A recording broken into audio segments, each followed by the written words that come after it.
ಯಾರೋ ಬರ್ತಾರೆ ನಮ್ಮ ಕಷ್ಟಕ್ಕೆ ಸಹಾಯವನ್ನು ಮಾಡ್ತಾರೆ ಅಂತ ಎಂದೂ ಸಹ ಆಸೆಗಳನ್ನು ಇಟ್ಕೊಳ್ಬೇಡ.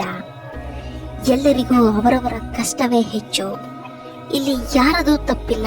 ಆದರೆ ನಮ್ಮ ಕಷ್ಟಕ್ಕೆ ಆಗ್ತಾರೆ ಅಂತ ಮತ್ತೊಬ್ಬರನ್ನ ಕಾಯೋದು ಮಾತ್ರ ನಮ್ಮದೇ ತಪ್ಪು. ಸಮಯ ಸಾಧಕರ ಮುಂದೆ ಎಂದೂ ಸಹ ಕಷ್ಟಗಳನ್ನು ಹೇಳಿಕೊಳ್ಳಬೇಡ. ನಿನ್ನ ಕಷ್ಟಗಳು ಊರೂರ ಮನೆ ಮಾತಾಗುವಂತೆ ಮಾಡಿಕೊಳ್ಳಬೇಡ. ಧೈರ್ಯದಿಂದ ಎಲ್ಲವನ್ನು ಸಹ ಎದುರಿಸು. ಕಷ್ಟಗಳು ಖಂಡಿತವಾಗಿ ತೀರುತ್ತವೆ.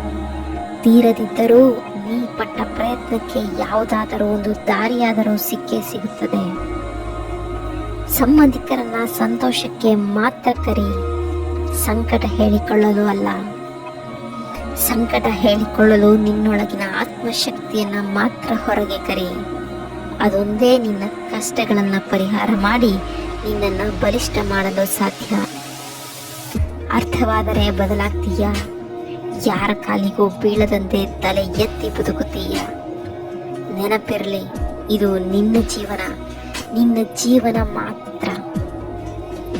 ಮತ್ತಷ್ಟು ವಿಡಿಯೋಗಳಿಗಾಗಿ ವಾಹಿನಿಯನ್ನು ತಪ್ಪದೇ ಸಬ್ಸ್ಕ್ರೈಬ್ ಮಾಡಿಕೊಳ್ಳಿ.